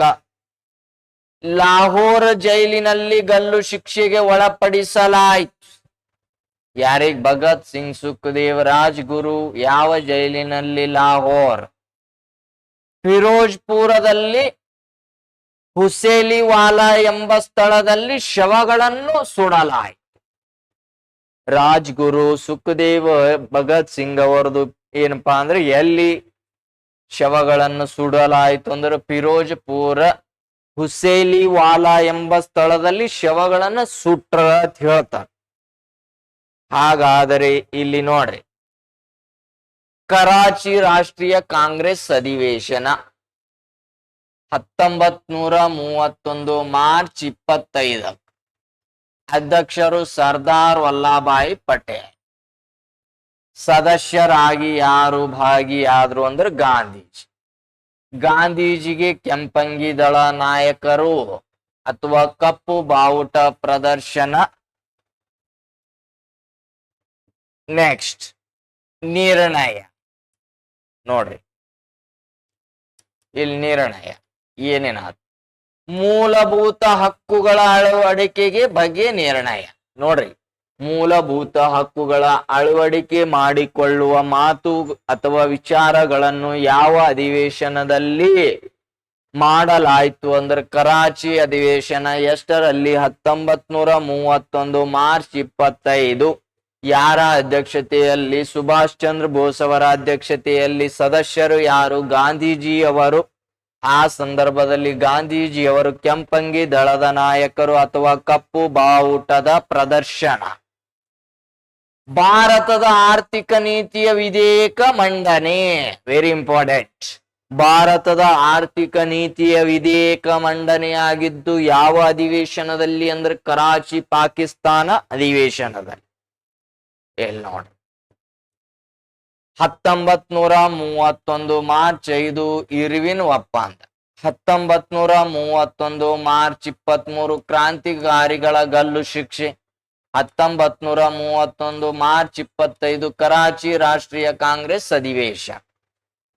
ಇದು ಆದ ಬಳಿಕ ಎಷ್ಟನೇ ದುಂಡು ಮೇಜಿನ ಸಮ್ಮೇಳನ ನಡೀತದೆ? 2ನೇ ದುಂಡು ಮೇಜಿನ ಸಮ್ಮೇಳನ. ಮೊದಲನೇ ದುಂಡು ಮೇಜಿನ ಸಮ್ಮೇಳನದಲ್ಲಿದ್ದ ವೈಸರಾಯ ಇರ್ವಿನ್. 2ನೇ ದುಂಡು ಮೇಜಿನ ಸಮ್ಮೇಳನದಲ್ಲಿದ್ದ ವೈಸರಾಯ ಲಾರ್ಡ್ ವೆಲ್ಲಿಂಗ್ಟನ್. ಯಾವ ವರ್ಷ? 1931 ಸೆಪ್ಟೆಂಬರ್ 7ರಿಂದ ಡಿಸೆಂಬರ್ 1 ತನಕ ನಡೀತು. ಆಗಿದ್ದ ವೈಸರಾಯನೇ ಲಾರ್ಡ್ ವೆಲ್ಲಿಂಗ್ಟನ್. ಭಾಗವಹಿಸಿದ ಸದಸ್ಯರ ಸಂಖ್ಯೆ 112 ಜನ. ಭಾಗವಹಿಸಿದ ಇತರೆ ಸದಸ್ಯರು ರಾಷ್ಟ್ರೀಯ ಕಾಂಗ್ರೆಸ್ನಿಂದ ಭಾಗಿಯಾದವರು ಯಾರು ಅಂದ್ರೆ ಗಾಂಧೀಜಿ ಅಂತ ಹೇಳ್ಬೇಕು. ಗಾಂಧೀಜಿಯನ್ನು ಮುಂಬೈಯಿಂದ ಯಾವ ಹಡಗಿನ ಮೂಲಕ? ನೋಡ್ರಿ ಗಾಂಧೀಜಿ ಅವರು ಇಂಗ್ಲೆಂಡ್ಲಿಂದ ಮುಂಬೈಗೆ ಯಾವ ಹಡಗಿನ ಮೂಲಕ ಬಂದ್ರು ಅಂದ್ರೆ ಎಸ್ ರಜಪೂತ್. 2ನೇ ದುಂಡು ಮೇಜಿನ ಸಮ್ಮೇಳನದಲ್ಲಿ ಗಾಂಧೀಜಿ ಅವರು ಯಾವ ದೇಶದಿಂದ? ಇಂಗ್ಲೆಂಡ್ ದೇಶದಿಂದ ಮುಂಬೈಯಿಂದ ಬಂದಿರ್ತಾರ. ಯಾವ ಹಡಗಿನ ಮೂಲಕ? ಎಸ್ ರಜಪೂತ್ ಹಡಗಿನ ಮೂಲಕ ಕರೆತಂದ. ನೆಕ್ಸ್ಟ್ ಇಲ್ಲ ಕಾರ್ಮಿಕ ಪರವಾಗಿ ವಿ ಗಿರಿ. ಕಾರ್ಮಿಕ ವರ್ಗದಿಂದ ಅಂದ್ರೆ ವಿ ಗಿರಿ. ಮುಸ್ಲಿಂ ಕವಿ ಮೊಹಮ್ಮದ್ ಇಕ್ಬಾಲ್. ಸಹಾರೆ ಜಾಸಿ ಅಚ್ಚ 1904ರಲ್ಲಿ. ಉದ್ಯಮಿಗಳ ಪರವಾಗಿ ಜೆ.ಡಿ. ಬಿರ್ಲಾ. ಯಾವ ದುಂಡು ಮೇಜಿನ? 2ನೇ ದುಂಡು ಮೇಜಿನ. ನೆಕ್ಸ್ಟ್ ನೋಡ್ರಿ ಅಲ್ಲೇ ನಾನು ಯಾವುದೇ ವರ್ಗದ, ಸಮುದಾಯದ, ಧರ್ಮ ಅಥವಾ ಜಾತಿ ಪರವಾಗಿ ಭಾಗವಹಿಸಿಲ್ಲ. ಬದಲಾಗಿ ಅಖಂಡ ಭಾರತವನ್ನು ಪ್ರತಿನಿಧಿಸಿದ ನಾಯಕರು ಯಾರು? ಗಾಂಧಿ ಅಂತ ಹೇಳ್ತಾರೆ. ಇಲ್ಲಿ ಬೇಡಿಕೆಗಳೇನು? ಜೈನ, ಬೌದ್ಧ, ಕ್ರೈಸ್ತ, ಸಿಖ್, ಇಸ್ಲಾಂ, ದಲಿತರೊಳಗೊಂಡಂತೆ ಅಲ್ಪಸಂಖ್ಯಾತರೆಂದು ಪರಿಗಣಿಸಿ ಪ್ರತ್ಯೇಕ ಮತದಾನದ ಮತಗಟ್ಟೆಯ ಸ್ಥಾಪನೆ, ಮೀಸಲಾತಿ. Very important. 2ನೇ ದುಂಡು ಮೇಜಿನ ಸಮ್ಮೇಳನ. ಜೈನ, ಬೌದ್ಧ, ಕ್ರೈಸ್ತ, ಸಿಖ್, ಇಸ್ಲಾಂ, ದಲಿತರೊಳಗೊಂಡಂತೆ ಅಲ್ಪಸಂಖ್ಯಾತರೆಂದು ಪರಿಗಣಿಸಿ ಪ್ರತ್ಯೇಕ ಮತದಾನದ ಮತಗಟ್ಟೆ ಸ್ಥಾಪನೆಯ ಮೀಸಲಾತಿ ಎಷ್ಟನೇ ದುಂಡು ಮೇಜಿನ ಸಮ್ಮೇಳನದಲ್ಲಿ ಇಟ್ರು ಅಂದ್ರೆ 2ನೇ ದುಂಡು ಮೇಜು. ನೆಕ್ಸ್ಟ್ ಏನಿಟ್ರು ಅದ್ ಕೇಳ್ತ ನೋಡ್ರಿ. ಇಲ್ಲ ಮತೀಯ ಘೋಷಣೆ 1932 ಆಗಸ್ಟ್ 16. ಯಾರು ಅಂದ್ರೆ ರಾಮ್ಸೆ ಮ್ಯಾಕ್ಡೊನಾಲ್ಡ್. ಘೋಷಣೆ ಮಾಡಿದವ್ರು ಯಾರು ಅಂದ್ರೆ ಮತೀಯ ಘೋಷಣೆ ಯಾರು ಮಾಡಿದವರು ಅಂದ್ರೆ ರಾಮ್ಸೆ ಮ್ಯಾಕ್ಡೊನಾಲ್ಡ್. ಮತೀಯ ಆಧಾರದ ಮೇಲೆ ಪ್ರತ್ಯೇಕ ಮತದಾರರ ಮತಗಟ್ಟೆಯನ್ನು ಸ್ಥಾಪನೆಗೆ ಅವಕಾಶ. ಭಾರತೀಯರು ಇದನ್ನು ಮತೀಯ ಕೊಡುಗೆ ಎಂದು ಟೀಕಿಸಿದರು. ಪ್ರತ್ಯೇಕ ಮತದಾನ ಮತಗಟ್ಟೆ ಸ್ಥಾಪನೆಗೆ ಅವಕಾಶ ಕೊಟ್ಟಿದ್ದಕ್ಕಾಗಿ ಮತೀಯ ಕೊಡುಗೆ ಎಂದು ಟೀಕಿಸಿದವರು ಯಾರು? ಭಾರತೀಯ. ಮತೀಯ ಕೊಡುಗೆ 1932 ಆಗಸ್ಟ್ 16 ಏನಪ್ಪಾ ಅಂದ್ರ ರಾಮ್ಸೆ ಮ್ಯಾಕ್ಡೊನಾಲ್ಡ್ ಏನಪ್ಪಾ ಅಂದ್ರ ಕೊಡ್ತಾರ. ಗಾಂಧೀಜಿಯ ಉಪವಾಸ 1932 ಸೆಪ್ಟೆಂಬರ್ 20 ಯಾವ ಜೈಲಿನಲ್ಲಿ ಅಂದ್ರೆ Yerawada jail. Very important. 1932 September 20 ಗಾಂಧೀಜಿಯವರ ಉಪವಾಸ ಎಲ್ಲಿ ಕೈಗೊಂಡ್ರು? ಯರವಾಡ ಜೈಲು. ನೆಕ್ಸ್ಟ್ ನೋಡ್, ಇಲ್ಲೇ ಪುನಾ ಒಪ್ಪಂದ 1932 ಸೆಪ್ಟೆಂಬರ್ 26 ಯಾರ್ಯಾರ ಮಧ್ಯೆ ಆಯ್ತು ಪುನಾ ಒಪ್ಪಂದ? ಅಂದ್ರೆ ಗಾಂಧೀಜಿ ಮತ್ತು ಅಂಬೇಡ್ಕರ್. ಯಾರ ಮಧ್ಯಸ್ಥಿಕೆ ಅಂತ ಕೇಳ್ತಾನೆ ಎಕ್ಸಾಮ್? ಮದನ್ ಮೋಹನ್ ಮಾಳವೀಯ ಅವರ ಮಧ್ಯಸ್ಥಿಕೆಯಲ್ಲಿ. ಅಂಬೇಡ್ಕರ್ ದಲಿತ ಪರ ಸಹಿ, ಸ್ವರ್ಣಯವರ ಪರಸ್ಪರ ಸಹಿ. ಇಲ್ಲ, ಯಾರ ಮಧ್ಯಸ್ಥಿಕೆ? ಸರ್ವ ಸ್ತ್ರೀಯರ ಪರ ಸಹಿ ಅತ್ತ. ಇದು ಅಂಬೇಡ್ಕರ್ ದಲಿತ ಪರ ಸಹಿ. ಗಾಂಧಿ ವರ್ಸಸ್ ಅಂಬೇಡ್ಕರ್ ಯಾವ ಒಪ್ಪಂದ? ಪುನಾ ಒಪ್ಪಂದ 1932 ಸೆಪ್ಟೆಂಬರ್ 26 ಯಾರ ಮಧ್ಯಸ್ಥಿಕೆಯಲ್ಲಿ? ಮದನ್ ಮೋಹನ್ ಮಾಳವೀಯ. ಇದು ನೆಕ್ಸ್ಟ್, ಪುನಾ ಒಪ್ಪಂದದ ಪರಿಣಾಮಗಳು. ಪ್ರತ್ಯೇಕ ಮತದಾನ ಮತಗಟ್ಟೆಗಳ ಬದಲಾಗಿ ಜಂಟಿ ಮತಕ್ಷೇತ್ರ ಸ್ಥಾಪನೆಗೆ ಅವಕಾಶ. ಕೇಂದ್ರ ಶಾಸಕಾಂಗದಲ್ಲಿ ಚುನಾವಣಾ ಕ್ಷೇತ್ರಗಳು 148ಕ್ಕೆ ಹೆಚ್ಚಳಿಸಬೇಕು. ಚುನಾವಣಾ ಕೇಂದ್ರ ಶಾಸಕಾಂಗದಲ್ಲಿ ಕ್ಷೇತ್ರಗಳ ಸಂಖ್ಯೆ ಎಷ್ಟು? 148ಕ್ಕೆ ಹೆಚ್ಚಿಸಲಾಯಿತು. ಏನ್ ಮಾಡಲಿಕ್ಕೈತ್ರಿ? 148 148. ಕೇಂದ್ರ ಶಾಸಕಾಂಗದಲ್ಲಿ ನಿಮ್ಮ ವರ್ಗಗಳಿಗೆ ಶೇಕಡ ಎಷ್ಟು? 18% ಮೀಸಲಾತಿ ನೀಡಲಾಯಿತು. ಉದ್ಯೋಗ ಶೈಕ್ಷಣಿಕ ಕ್ಷೇತ್ರಗಳಲ್ಲಿ ವಿಶೇಷ ಕಾಳಜಿ ವಹಿಸಲಾಯಿತು. ಉಚಿತ ಪಠ್ಯ ಪುಸ್ತಕ ಹಾಗೂ ವಸ್ತ್ರಗಳನ್ನ ನೀಡುವಿಕೆ, ಶಿಷ್ಯ ವೇತನ ನೀಡುವುದು. ಅಲ್ಲಿ ನೋಡ್ರಿ, ಗಾಂಧೀಜಿ ಅಸ್ಪೃಶ್ಯತೆ ಆಚರಣೆ ನಿಷೇಧ ಮಾಡಲು 1933ರಲ್ಲಿ ಅಖಿಲ ಭಾರತ ಅಸ್ಪೃಶ್ಯತಾ ನಿರ್ಮೂಲನಾ ಲೀಗ್ ಸ್ಥಾಪನೆ. Very important. ಗಾಂಧೀಜಿ ಅವರು ಅಸ್ಪೃಶ್ಯತೆ ಆಚರಣೆ ನಿಷೇಧ ಮಾಡಲು 1933ರಲ್ಲಿ ಅಖಿಲ ಭಾರತ ಅಸ್ಪೃಶ್ಯತಾ ನಿರ್ಮೂಲನಾ ಲೀಗ್ ಸ್ಥಾಪನೆ ಮಾಡ್ತಾರೆ. ನೆಕ್ಸ್ಟ್, ಅಖಿಲ ಭಾರತ ಅಸ್ಪೃಶ್ಯತಾ ನಿರ್ಮೂಲನಾ ಲೀಗ್ ಸ್ಥಾಪನೆ ಅಧ್ಯಕ್ಷರು ಯಾರು? ಮದನ್ ಮೋಹನ್ ಮಾಳವೀಯ.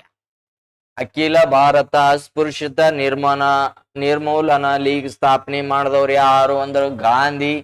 ಹಂಗಾದ್ರ ಅಧ್ಯಕ್ಷರು ಯಾರಂದ್ರ ಮದನ್ ಮೋಹನ್ ಮಾಳವೀಯ. ಭಾರತದಾದ್ಯಂತ ಅಸ್ಪೃಶ್ಯತಾ ಆಚರಣೆ ನಿಷೇಧ ಬಗ್ಗೆ ಜಾಗೃತಿ ಮೂಡಿಸು. ಯಂಗ್ ಇಂಡಿಯಾ ಪತ್ರಿಕೆಯು ಹರಿಜನ ಪತ್ರಿಕೆ ಎಂಬ ಪರಿವರ್ತನೆ.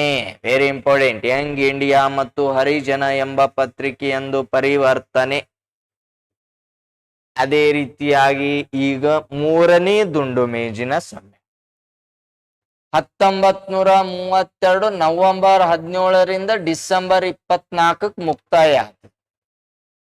ಸ್ಥಳ ಎಲ್ಲಿ ಅಂದ್ರೆ ಲಂಡನ್ ಜೇಮ್ಸ್ ಅರಮನೆ. ಅಧ್ಯಕ್ಷರು ಯಾರು? Ramsay MacDonald. Viceroy lord Wellington. ಒಂದನೇ ದುಂಡು ಮೇಜಿನ ಸಮ್ಮೇಳನದಲ್ಲಿದ್ದ ವೈಸ್ರಾಯ ಅಂತ ಕೇಳಿದ್ರೆ ಇರ್ವಿನ್ ಅನ್ವೆ. 1, 2 ಮತ್ತು 3 ದುಂಡು ಮೇಜಿನ ಸಮ್ಮೇಳನದಲ್ಲಿ ಇದ್ದ ವೈಸ್ರಾಯ ಅಂದ್ರ ಲಾರ್ಡ್ ವೆಲ್ಲಿಂಗ್ಟನ್ ಎನ್ಬೇಕು. ಲಾರ್ಡ್ ವೆಲ್ಲಿಂಗ್ಟನ್ ಅನ್ಬೇಕು. ಇದು ಏನಪ್ಪಾ ಅಂದ್ರ ಗೊತ್ತಿರಬೇಕು. ನೆಕ್ಸ್ಟ್, 3 ದುಂಡು ಮೇಜಿನ ಸಮ್ಮೇಳನದಲ್ಲಿ ಭಾಗವಹಿಸಿದವರು ಯಾರು ಅಂತ ಎಕ್ಸಾಮ್ ಕೇಳ್ತಾನ. 3 ದುಂಡು ಮೇಜಿನ ಸಮ್ಮೇಳನದಲ್ಲಿ 1 ಅಂಬೇಡ್ಕರ್, ಎರಡು ಸರ್ ಮಿರ್ಜಾ ಇಸ್ಮಾಯಿಲ್, ಮೂರು ಮೊಹಮ್ಮದ್ ಅಲಿ ಜಿನ್ನಾ. ಇವರು ಮೂರು ಮಂದಿ ಮೂರು ದುಂಡು ಮೇಜಿನ ಸಮ್ಮೇಳನದಲ್ಲಿ ಭಾಗಿಯಾದ. ಇಲ್ಲಿ ನೋಡಿ, ರಾಷ್ಟ್ರೀಯ ಕಾಂಗ್ರೆಸ್ ಭಾಗವಹಿಸಲಿಲ್ಲ. 1935 ಭಾರತ ಸರ್ಕಾರ ಕಾಯ್ದೆ ಉದಯ ಆದ. 1935 ಭಾರತ ಸರ್ಕಾರ ಕಾಯ್ದೆ ಬರುತ್ತೆ. 1937 ಪ್ರಾಂತೀಯ ಚುನಾವಣೆ. 1937 ಯಾವ ಚುನಾವಣೆ ಅಂದ್ರೆ ಪ್ರಾಂತೀಯ ಚುನಾವಣೆ. ನೆಕ್ಸ್ಟ್ ನೋಡ್ರಿ, ರಾಷ್ಟ್ರೀಯ ಕಾಂಗ್ರೆಸ್ ಮತ್ತು ಭಾರತ ಬಹುದೊಡ್ಡ ರಾಷ್ಟ್ರೀಯ ಪಕ್ಷವಾಗಿ ಹೊರಹೊಮ್ಮಿತು. ಕಾಂಗ್ರೆಸ್ ಪಕ್ಷ ಬಹುದೊಡ್ಡ ರಾಷ್ಟ್ರೀಯ ಪಕ್ಷವಾಗಿ ಹೊರಹೊಮ್ಮಿದ್ದು ಯಾವಾಗ ಅಂದ್ರೆ ಇದೇ ಭಾರತ ಸರ್ಕಾರ ಕಾಯ್ದೆ ಅಥವಾ ಪ್ರಾಂತೀಯ ಚುನಾವಣೆ ಸಂದರ್ಭದಲ್ಲಿ. ಮುಸ್ಲಿಂ ಲೀಗ್ ಕೇವಲ ಕೆಲವೇ ಸ್ಥಾನಗಳನ್ನು ಗೆದ್ದು ಹೀನಾಯ ಸೋಲು. ಆ ಸಂದರ್ಭದಲ್ಲಿ ಏನಪ್ಪಾ ಅಂದ್ರೆ ಕೆಲವೇ ಸ್ಥಾನಗಳನ್ನ ಗೆದ್ದು ಏನಪ್ಪಾ ಅಂದ್ರೆ ಹೀನಾಯ ಸೋಲನ್ನ ಅನುಭವಿಸಿದ್ದು ಯಾವಂದ್ರೆ ಮುಸ್ಲಿಂ ಲೀಗ್. ಬಹುದೊಡ್ಡ ರಾಷ್ಟ್ರೀಯ ಪಕ್ಷವಾಗಿ ಹೊರಹೊಮ್ಮಿದ್ದು ಯಾವ್ದಂದ್ರೆ ಕಾಂಗ್ರೆಸ್. ಇಲ್ಲೇ ಸ್ವಲ್ಪ ನೋಡಿ, 1938 ಹರಿಪುರ್ ರಾಷ್ಟ್ರೀಯ ಕಾಂಗ್ರೆಸ್ ಅಧಿವೇಶನ. ಆಲ್ರೆಡಿ ಹಿಂದಿನ ಕ್ಲಾಸ್ನಾಗ ಹೇಳಿ. ಇದು ಎಲ್ಲಿ ಅದ ಅಂದ್ರೆ ಹರಿಪುರ್, ಗುಜರಾತ್ ರಾಜ್ಯ. ಅಧ್ಯಕ್ಷರು ಸುಭಾಷ್ ಚಂದ್ರ ಬೋಸ್. ಇಲ್ಲಿ ನೋಡ್ರಿ, ಬೋಸ್ ಅವರ ನಿರ್ಣಯ, ಭಾರತೀಯ ಸೈನಿಕರು ಯಾವುದೇ ಕಾರಣಕ್ಕೂ ಎರಡನೇ ಮಹಾಯುದ್ಧದಲ್ಲಿ ಬ್ರಿಟಿಷರ ಪರವಾಗಿ ಪಾಲ್ಗೊಳ್ಳುವುದಿಲ್ಲ. ಇದೇ ನಮ್ಮ ಅಂತಿಮ ನಿರ್ಮಾಣ ಅಥವಾ ನಿರ್ಣಯ ಇವ್ರು ಹೇಳ್ತಾರೆ. ನೆಹರು ಅವರು ರಾಷ್ಟ್ರೀಯ ಅಭಿವೃದ್ಧಿ ಮಂಡಳಿಯನ್ನು ಸ್ಥಾಪನೆಗೆ ಪ್ರಸ್ತಾವನೆಯನ್ನು ಸಲ್ಲಿಸಲಾಯಿತು. ನೆಕ್ಸ್ಟ್ ಇಲ್ಲೋರು, ಗಾಂಧಿ ಮತ್ತು ಸುಭಾಷರ ನಡುವೆ ಸಣ್ಣದಾದ ಮನಸ್ತಾಪಗಳನ್ನು ಹೊಣೆ ಪ್ರಾರಂಭ. ಇಲ್ಲಿ ಏನಾಗಿತ್ತು ಅಂದ್ರ 1920 1938 INC ಅಧಿವೇಶನದ ಅಧ್ಯಕ್ಷರು ಗಾಂಧೀಜಿ ಯಾರ ಕಡೆ ಕೈ ಮಾಡಿರ್ತಾರ ಅವರೇ ಆಗಂತ ರೂಢಿಯನ್ನ ಬೆಳೆದು ಬಿಟ್ಟಿತ್ತು. ಅವಾಗ ಚೇಂಜಸ್ ಅನ್ನ ಮಾಡಿದ ವ್ಯಕ್ತಿ ಯಾರು ಅಂದ್ರೆ ಸುಭಾಷ್ ಚಂದ್ರ ಬೋಸ್. ಅವ್ರು ಎದ್ದು ನಿಂತು ಹೇಳಿಬಿಡ್ತಾರ, ಎಷ್ಟು ಬಾರಿ ಗಾಂಧಿ ಗಾಂಧಿ ಎಂದು ನೀವು ಏನಪ್ಪಾ ಅಂದ್ರ ಮೋಸ ಹೋಗುತ್ತೀರಿ ಅಂತ ಜನರನ್ನ ಮನವೊಲಿಸಿ ಹರಿಪುರ್ ಕಾಂಗ್ರೆಸ್ ಅಧಿವೇಶನ ಅಧ್ಯಕ್ಷರು ಯಾರಾಗಿದ್ರು ಅಂದ್ರೆ ಸುಭಾಷ್ ಚಂದ್ರ ಬೋಸ್. ಇದಕ್ಕಿಂತ ಮುಂಚಿತವಾಗಿ 1937 ಏನಪ್ಪಾ ಅಂದ್ರೆ ಮಹಾರಾಷ್ಟ್ರದ ಹಳ್ಳಿಯಲ್ಲಿ ನಡೀತದ ಫೈಜಾಬಾದ್ನಾಗ ನಡೀತ ಫೈಜಾಪುರ್ ಅಧಿವೇಶನ. ಅದನ್ನು ಏನಪ್ಪಾ ಅಂದ್ರೆ 37ಕ್ಕೆ ನಡೀತದೆ. ಹಂಗಾದ್ರೆ ಮೊಟ್ಟ ಮೊದಲ ಬಾರಿಗೆ ಹಳ್ಳಿಯಲ್ಲಿ ನಡೆದ ಅಧಿವೇಶನ ಅಂದ್ರೆ ಫೈಜಾಪುರ್ ಅಧಿವೇಶನ. ಅದು ಮಹಾರಾಷ್ಟ್ರ ರಾಜ್ಯದಾಗ ನಡೀತದ್ರಿ. ನೆಕ್ಸ್ಟ್ ಯಾವ್ದಂದ್ರೆ ತ್ರಿಪುರ ಅಧಿವೇಶನ. ಇದು ಭಾರಿ ಇಂಪಾರ್ಟೆಂಟ್. ಆಲ್ರೆಡಿ ಇದ್ರ ಬಗ್ಗೆ ಹೇಳೀನಿ ನೋಡಿ. ಇದನ್ನು ತ್ರಿಪುರ ಬಿಕ್ಕಟ್ಟು ಎಂದು ಕರೀತಾರ. 39ಕ್ಕೆ ನಡೆದ. ಅಧ್ಯಕ್ಷರ ಪೈಪೋಟಿ ಆಗ್ತದೆ ಇಲ್ಲಿ. ಈ ಕಡೆ ಒಂದು ಸೈಡ್ ಗಾಂಧಿ, ಇನ್ನೊಬ್ಬರು ಯಾರಂದ್ರ ಪಟ್ಟಾಭಿ ಸೀತಾರಾಮಯ್ಯ. ಈ ಕಡೆ SC ಬೋಸ್. ಈ ಕಡೆ ಯಾರು ಅಂದ್ರ ಬಾಬು ರಾಜೇಂದ್ರ ಪ್ರಸಾದ್, ಡಾಕ್ಟರ್ ಬಾಬು ರಾಜೇಂದ್ರ ಪ್ರಸಾದ್. ಈ ಎರಡು ಕ್ಯಾಂಡಿಡೇಟ್ ಒಂದು, ಇವು ಎರಡು ಕ್ಯಾಂಡಿಡೇಟ್ ಒಂದು. ಆಲ್ರೆಡಿ ಗಾಂಧೀಜಿಯವರು ಇವ್ರಿಗೆ ಮಾತು ಕೊಟ್ಟಿರ್ತಾರೆ. 1939 ತ್ರಿಪುರ ಅಧಿವೇಶನ ಅಧ್ಯಕ್ಷ ಪಟ್ಟಾಭಿ ಸೀತಾರಾಮಯ್ಯ ಅಂತ ಹೇಳಿರ್ತಾರೆ. ಇದು ಪಟ್ಟಾಭಿ ಸೀತಾರಾಮಯ್ಯ ಏನ್ ಮಾಡಿರ್ತಾನಂದ್ರ ತಿರುಗಾಡಿ ಅವ್ರು ಏನಪ್ಪಾ ಅಂದ್ರ ಅವ್ರ ಮಿಸ್ಸಸ್ ಅವ್ರ ಕಡೆ ಏನಪ್ಪಾ ಅಂದ್ರ ರಿಲೇಟಿವ್ ಎಲ್ಲರಿಗೂ ಹೇಳಿರ್ತಾನ. 1939 ತ್ರಿಪುರ ಅಧಿವೇಶನ ಅಧ್ಯಕ್ಷ ನಾನೇ ಅಂತ ಹೇಳಿ ಬಂದೆ. ಇಲ್ಲಿ ಬರಾಟಿಗೆ ಸುಭಾಷ್ ಚಂದ್ರ ಬೋಸ್ ಅವರು ಎಲ್ಲಾ ಜನರಿಗೆ ಏನಪ್ಪಾ ಅಂದ್ರ ಮನವೊಲಿಸಿ ಬಿಡ್ತಾರ. ಆ ಸಂದರ್ಭದಲ್ಲಿ 1939 ತ್ರಿಪುರ ಅಧಿವೇಶನ ಅಧ್ಯಕ್ಷರು ಯಾರಾತಾರಪ್ಪ ಅಂದ್ರ ಸುಭಾಷ್ ಚಂದ್ರ ಬೋಸ್ ಅವರು ವಿನ್ ಆಗ್ತಾರೆ. 1600 ಓಟಿನಿಂದ ಏನೋ ಸಮಥಿಂಗ್ ಆಗ್ತಾರ. ಆ ಸಂದರ್ಭದಲ್ಲಿ ಮನನೊಂದ ಗಾಂಧೀಜಿಯವರು ಒಂದು ಸ್ಟೇಟ್ಮೆಂಟ್ ಕೊಟ್ಟರು. ಇದು ಪಟ್ಟಾಭಿ ಸೀತಾರಾಮಯ್ಯನವರ ಸೋಲಲ್ಲ, ಇದು ನನಗಾದ ಸೋಲು ಅತಿ ಯಾರಪ್ಪ ಅಂದ್ರೆ ಗಾಂಧೀಜಿ ಅವ್ರು ಹೇಳ್ತಾರ. ಅವಾಗ ಡಾಕ್ಟರ್ ಬಾಬು ರಾಜೇಂದ್ರ ಪ್ರಸಾದ್ ಸುಭಾಷ್ ಚಂದ್ರ ಬೋಸ್ ಅವ್ರು ಕೇಳ್ತಾರ, ಮನನೊಂದು ಗಾಂಧೀಜಿ ಅವ್ರು ಹಿಂಗ್ ಅಂದಾರ ಅಂದ ಬಳಕ ಆ ಸಂದರ್ಭದಲ್ಲಿ ಸುಭಾಷ್ ಚಂದ್ರ ಬೋಸ್ ಅವರು 1939ರಲ್ಲಿ ಕಾಂಗ್ರೆಸ್ ಪಕ್ಷಕ್ಕೆ ರಾಜೀನಾಮೆಯನ್ನು ನೀಡಿ ಫಾರ್ವರ್ಡ್ ಬ್ಲಾಕ್ ಎಂಬ ಪ್ರಗತಿಪರ ವಿಚಾರ ಹೊಂದಿದಂತ ಕ್ರಾಂತಿಕಾರಿಯ ಗುಂಪು ಒಂದು ಸಂಘಟನೆ ಕಟ್ಟಿಬಿಡ್ತಾರೆ, ಕಾಂಗ್ರೆಸ್ಗೆ ರಾಜೀನಾಮೆ. ಆ ಸಂದರ್ಭದಲ್ಲಿ ಡಾಕ್ಟರ್ ಬಾಬು ರಾಜೇಂದ್ರ ಪ್ರಸಾದ್ ಗಾಂಧೀಜಿ ಅವರಿಗೆ ಸುಭಾಷ್ ಚಂದ್ರ ಬೋಸ್ ಅವರು INCಗೆ ಏನಪ್ಪಾ ಅಂದ್ರೆ ರಾಜೀನಾಮೆ ಕೊಟ್ರ. ಪಟ್ಟಾಭಿ ಸೀತಾರಾಮಯ್ಯ ಏನಪ್ಪಾ ಅಂದ್ರ ಅಧ್ಯಕ್ಷತೆ ಸ್ಥಾನ ವಹಿಸ್ಕೋ ಅಂತ ಹೇಳ್ತಾರ. ಅವಾಗ ಇವ್ರು ಹೇಳ್ತಾರ ಪಟ್ಟಾಭಿ ಸೀತಾರಾಮಯ್ಯ, ನೀವು ಮಂದ್ಯಾಗ ಹೊಡೆದಿ ಸಂಧ್ಯಾಗ ಕಾಲ್ ಬೀಳೋ ಕೆಲಸ ಮಾಡ್ರಿ, ನಾವ್ ಅಲ್ಲ ಅಂತಾರ. ಯಾರು? ಪಟ್ಟಾಭಿ ಸೀತಾರಾಮ. ಆ ಸಂದರ್ಭದಲ್ಲಿ ಗಾಂಧೀಜಿ ಅಂತರೂ ಅಧ್ಯಕ್ಷತೆ ಸ್ಥಾನ ವಹಿಸಲಿಲ್ಲ. ಯಾರು ಅಂದ್ರೆ ಡಾಕ್ಟರ್ ಬಾಬು ರಾಜೇಂದ್ರ ಪ್ರಸಾದ್ ಅವರು ತ್ರಿಪುರಾ ಕಾಂಗ್ರೆಸ್ ಅಧಿವೇಶನದ ಅಧ್ಯಕ್ಷರು ಆದ್ರು. ಇಲ್ಲ ನೋಡಿ, ಗಾಂಧೀಜಿಯು ಪಟ್ಟಾಭಿ ಸೀತಾರಾಮಯ್ಯ ಅಧ್ಯಕ್ಷರಾಗಬೇಕೆಂದು ಹೇಳುತ್ತಿದ್ದಾರೆ.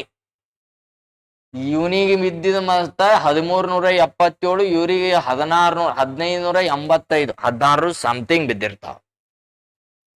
ಕಾಂಗ್ರೆಸ್ ಸುಭಾಷ್ ಚಂದ್ರ ಬೋಸ್ ಅವರು ಅಧ್ಯಕ್ಷರಾಗಿ ಬೇಕೆಂದು ಹೇಳುತ್ತಿದ್ದಾರೆ. ಅಧ್ಯಕ್ಷರ ಪೈಪೋಟಿಗಾಗಿ ಚುನಾವಣೆ ನಡೆಸಲಾಯಿತು. ಸುಭಾಷ್ ಚಂದ್ರ ಬೋಸ್ ಅವರು ಜಯಶಾಲಿ ಆದರು. ಯಾರು ವಿನಾದ್ರಿ? SC ಬೋಸ್. ಗಾಂಧೀಜಿ, ಇದು ಪಟ್ಟಾಭಿ ಸೀತಾರಾಮಯ್ಯನ ಸೋಲಲ್ಲ, ಇದು ನನಗಾದ ಸೋಲು, ಬಹಳ ಬೇಸರದಿಂದ ನುಡಿದರು. ನೆಕ್ಸ್ಟ್, ಗಾಂಧೀಜಿ ಕಾಂಗ್ರೆಸ್ನ ಕಾರ್ಯಕಾರಿ ಕಮಿಟಿಗೆ ರಾಜೀನಾಮೆ ನೀಡಿದರು. ಸದಸ್ಯರ ಸಂಖ್ಯೆ 15. ಗಾಂಧೀಜಿಯವರ ಜೊತೆಗೆ 11 ಮಂದಿ ರಾಜೀನಾಮೆ ನೀಡಿಬಿಟ್ರು. ಉಳಿದ 3 ಜನ ಇವರೇ: ಸುಭಾಷ್ ಚಂದ್ರ ಬೋಸ್, ಶರತ್ ಚಂದ್ರ ಬೋಸ್, ನೆಹರು. ಇವರು 3 ಮಂದಿಗಳು. ಅಂತಿಮವಾಗಿ ಇದರ ಅಧ್ಯಕ್ಷರು ಬಾಬು ರಾಜೇಂದ್ರ ಪ್ರಸಾದ್. ಇಲ್ಲ ನೋಡಿ, ಇವ್ರೇನ್ ಮಾಡ್ತಾರೆ? ಅಂತಿಮವಾಗಿ ಸುಭಾಷ್ ಚಂದ್ರ ಬೋಸ್ ಅವರು ಕಾಂಗ್ರೆಸ್ ಕಾರ್ಯಕಾರಿ ಕಮಿಟಿಗೆ ಹೊರಬಂದು 1939 ಜೂನ್ 22ರಂದು ಫಾರ್ವರ್ಡ್ ಬ್ಲಾಕ್ ಎಂಬ ಪಕ್ಷವನ್ನ ಸ್ಥಾಪನೆ ಮಾಡಿಬಿಡ್ತಾರೆ. ಫಾರ್ವರ್ಡ್ ಬ್ಲಾಕ್ ಎಂದರೆ ಪ್ರಗತಿಪರ ವಿಚಾರ ಹೊಂದಿದಂತ ಕ್ರಾಂತಿಕಾರಿಗಳ ಗುಂಪು. ಇಲ್ಲ, 1932 ಜೂನ್ 22ರಂದು ಫಾರ್ವರ್ಡ್ ಬ್ಲಾಕ್ ಎಂಬ ಪಕ್ಷ ಸ್ಥಾಪನೆ. ಫಾರ್ವರ್ಡ್ ಬ್ಲಾಕ್ ಎಂಬ ಪದದ ಅರ್ಥ ಪ್ರಗತಿಪರ ಒಕ್ಕೂಟ. ಏನಪ್ಪಾ ಅಂದ್ರೆ ಎಡಪಂಥೀಯ ಪಕ್ಷ ಅಂತ ಕರೀತಾರ. ಅದು ಆದ ಬಳಿಕ ಲಾಹೋರ್ ರಾಷ್ಟ್ರೀಯ ಮುಸ್ಲಿಂ ಲೀಗ್ ಅಧಿವೇಶನ ಏನಪ್ಪಾ ಅಂದ್ರೆ ನಡೀತು. ಇದರ ಅಧ್ಯಕ್ಷರು ಯಾರು? Very important. ಏನಪ್ಪಾ ಅಂದ್ರೆ ಕೇಳ್ತಾನೆ.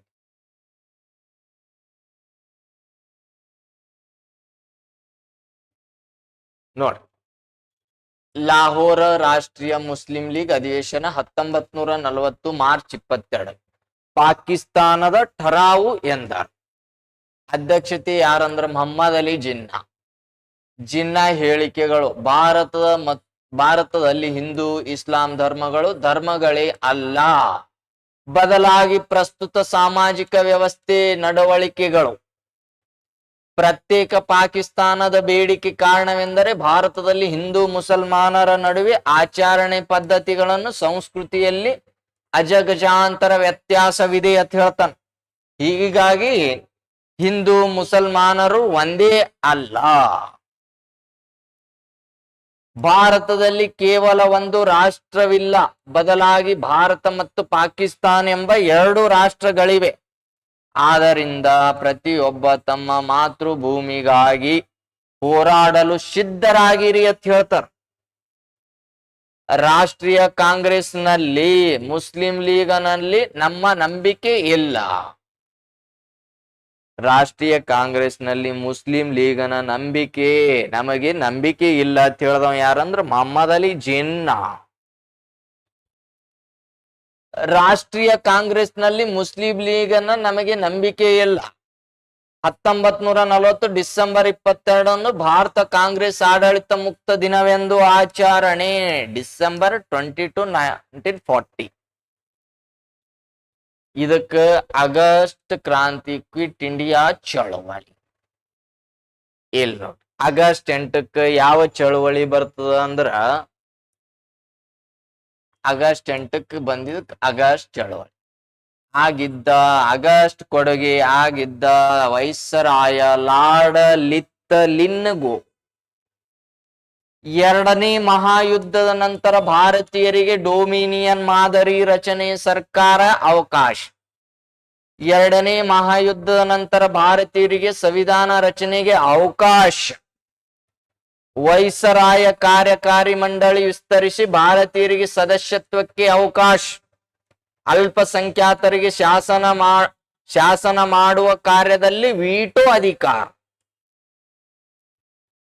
ಈ ಮೇಲಿನ ಯೋಜನೆಗಳು ಜಾರಿಯಾಗಬೇಕಾದರೆ ಎರಡನೇ ಮಹಾಯುದ್ಧದಲ್ಲಿ ಪಾಲ್ಗೊಳ್ಳಬೇಕು. ಅವಾಗ ಗಾಂಧಿಗೆ ಪೂರ್ಣ ಸ್ವರಾಜ್ಯ ಮತ್ತು ಜಿನ್ನಾಗೆ ಪ್ರತ್ಯೇಕ ಪಾಕಿಸ್ತಾನದ ವಿಷಯ ಇಲ್ಲದ ಕಾರಣ ಈ ಕೊಡುಗೆ ವಿಫಲವಾಯಿತು. Very important. ಆಗಸ್ಟ್ ಕೊಡುಗೆ ವಿಫಲ ಆಗಲು ಕಾರಣ ಗಾಂಧೀಜಿಯವರಿಗೆ ಪೂರ್ಣ ಸ್ವರಾಜ್ಯ ಮತ್ತು ಜಿನ್ನಾಗೆ ಪ್ರತ್ಯೇಕ ಪಾಕಿಸ್ತಾನದ ವಿಷಯ ಇಲ್ಲದ ಕಾರಣ ಈ ಕೊಡುಗೆ ಏನಾಯ್ತು? ವಿಫಲ ಆಯ್ತು. ನೋಡ್ರಿ, ಆಗಸ್ಟ್ ಕೊಡುಗೆ ವಿರೋಧಿಸಿ ಗಾಂಧೀಜಿಯವರು ವೈಯಕ್ತಿಕ ಸತ್ಯಾಗ್ರಹ ಪ್ರಾರಂಭ ಮಾಡಿದರು. ವೈಯಕ್ತಿಕ ಸತ್ಯಾಗ್ರಹ ಯಾವಾಗ ನಡೆದ ಕೇಳ್ತಾನ? 1940 ಅಕ್ಟೋಬರ್ 17 ವೈಯಕ್ತಿಕ ಸತ್ಯಾಗ್ರಹ. ಕಾರಣ ಕೇಳ್ತಾನ. ಆಗಸ್ಟ್ ಕೊಡುಗೆಯ ವಿರೋಧಿಸಿ ನೇತೃತ್ವ ಮಹಾತ್ಮ ಗಾಂಧಿ. ಸ್ಥಳ ಎಲ್ಲಿ? ಗುಜರಾತಿನ ವಾರ್ಧಾ ಬಳಿ ಪೌನರ ಸ್ಥಳದಲ್ಲಿ. ಏನೇನಾಯ್ತು ನೋಡ್ರಿ. ನಿರ್ಣಯ: ನನ್ನ ಆತ್ಮಸಾಕ್ಷಿಯಾಗಿ ಹೇಳುತ್ತಿದ್ದೇನೆ, ಯಾವುದೇ ಕಾರಣಕ್ಕೂ ಎರಡನೇ ಮಹಾಯುದ್ಧದಲ್ಲಿ ಭಾರತೀಯ ಸೈನಿಕರ ಬ್ರಿಟಿಷರ ಪರವಾಗಿ ಪಾಲ್ಗೊಳ್ಳುವುದಿಲ್ಲ. ಯಾರ ಘೋಷಣೆ? ಗಾಂಧಿ. ಗಾಂಧೀಜಿ ನೇಮಕ ಮಾಡಿದ ಪ್ರಮುಖ ಸತ್ಯಾಗ್ರಹಿಗಳು ವಿನೋಬಾ ಭಾವೆ. ಭಾರತೀಯ ರಾಷ್ಟ್ರೀಯ ಶಿಕ್ಷಕ ಎಂದು ಕರೆಯುತ್ತಾರೆ. ಭಾರತದ ರಾಷ್ಟ್ರೀಯ ಶಿಕ್ಷಕ ಎಂದು ಕರೆಯುತ್ತಾರೆ. ಬೋಧನಾ ಚಳುವಳಿಯ ಪಿತಾಮಹ ವಿನೋಬಾ ಭಾವೆ. Very important. ಬೋಧನಾ ಚಳುವಳಿಯ ಪಿತಾಮಹ ವಿನೋಬಾ ಭಾವೆ. ವಿನೋಬಾ ಭಾವೆ ಮತ್ತು ಗಾಂಧೀಜಿಯನ್ನು ಬಂಧಿಸಲಾಯಿತು. ಯಾವ ಚಳುವಳಿ? ವೈಯಕ್ತಿಕ ಸತ್ಯಾಗ್ರಹದಲ್ಲಿ ಯಾರನ್ನ ಬಂಧನ ಆಯಿತು ಅಂದ್ರ ವಿನೋಬಾ ಭಾವೆ ಮತ್ತು ಗಾಂಧೀಜಿಯವರು ಬಂಧಿಸಲಾಯಿತು. ನೇಮಕವಾದ ನಂತರ ಸತ್ಯಾಗ್ರಹಿಗಳು ಜವಾಹರ್ಲಾಲ್ ನೆಹರು, ಎಸ್.ವಿ. ಪಟೇಲ್ ಇವರಿಗೂ ಬಂಧಿಸಲಾಯಿತು. ಸರ್ದಾರ್ ವಲ್ಲಭಾಯ್ ಪಟೇಲ್ ಮತ್ತು ಜೆ ನೆಹರು. ನೋಡ್ರಿ, ಅಂತಿಮವಾಗಿ ನೇತೃತ್ವ ವಹಿಸಿದರು ಬ್ರಹ್ಮಜಿ. ಇದನ್ನು 1940 ಡಿಸೆಂಬರ್ 30ರಂದು ರಾಜಕೀಯ ಖೈದಿಗಳ ಬಿಡುಗಡೆ ಮಾಡಿದರು. ಪರಿಣಾಮ ಸತ್ಯಾಗ್ರಹವನ್ನು ಹಿಂಪಡೆದರು. ಈ ಸಂದರ್ಭದಲ್ಲಿ ಅಟ್ಲಾಂಟಿಕ್ ಒಪ್ಪಂದ 1941 ಆಗಸ್ಟ್ 14ರಂದು ನಡೆಯಿತು. ಇವೆಲ್ಲ ಏನಪ್ಪಾ ಅಂದ್ರೆ ವೆರಿ ಇಂಪಾರ್ಟೆಂಟ್. ದುಂಡು ಮೇಜಿನ ಸಮ್ಮೇಳನ ಅಲ್ಲಿ, ದಂಡಿ ಸತ್ಯಾಗ್ರಹ, ಕಾನೂನು ಸತ್ಯಾಗ್ರಹ ಏನಪ್ಪಾ ಅಂದ್ರ 1933ರಲ್ಲಿ ಏನಪ್ಪಾ ಅಂದ್ರ ಅಸ್ಪೃಶ್ಯತ ನಿರ್ವಹಣಾ ಚಳುವಳಿ ಗಾಂಧೀಜಿಯವರು ಮಾಡಿದ್ದು. ಗಾಂಧೀಜಿಯವರು ಏನಪ್ಪಾ ಅಂದ್ರೆ ಇರ್ವಿನ್ ಅವರ ಹತ್ತಿರ 11 ಬೇಡಿಕೆಗಳನ್ನ ಇಟ್ಟಿದ್ದು. ಇವೆಲ್ಲ ಇಂಥ ವಿಚಾರಧಾರೆಗಳನ್ನ ಏನಪ್ಪಾ ಅಂದ್ರ ಇಷ್ಟೆಲ್ಲ ಗೊತ್ತಿರ್ಬೇಕು. ನಂತರ ಎರಡನೇ ಸ್ಲೈಡ್ ನಲ್ಲಿ ನೆಕ್ಸ್ಟ್ ಮುಂದಿನ ಕ್ಲಾಸ್ಗಳ ಬಿಡುಗಡೆ ಮಾಡುವ ಸಂದರ್ಭದಲ್ಲಿ 1942ರ ಏನಪ್ಪಾ ಅಂದ್ರ ಕ್ವಿಟ್ ಇಂಡಿಯಾ ಚಳುವಳಿ, ಕ್ಯಾಬಿನೆಟ್ ಆಯೋಗ ಎದಕ್ ಬಂತು, ಏನೇನ್ ಮಾಡ್ತು ಒಂದು ಮುಂದಿನ ಅವಧಿಯೊಳಗೆ ಏನಪ್ಪಾ ಅಂದ್ರ ಮುಂದುವರಿಸೋಣ. ದಯವಿಟ್ಟು ನಿಮ್ಮ ಏನಪ್ಪಾ ಅಂದ್ರ ಫ್ರೆಂಡ್ಸ್ ಗಳಿಗೆ ಮತ್ತೆ ಶೇರ್ ಮಾಡ್ರಿ. ಅತಿ ಹೆಚ್ಚು ಏನಪ್ಪಾ ಅಂದ್ರ ಎಲ್ಲಾ ಜನರಿಗೆ ಏನಪ್ಪಾ ಅಂದ್ರ ಸೆಂಡ್ ಮಾಡ್ರಿ. ಏನಪ್ಪಾ ಅಂದ್ರ ಸಬ್ಸ್ಕ್ರೈಬ್ ಆರಿ ಅಂತ ಹೇಳ್ತಾ ಇಂದಿನ ಏನಪ್ಪಾ ಅಂದ್ರ ಕ್ಲಾಸ್ ಅನ್ನ ಮುಕ್ತಾಯ.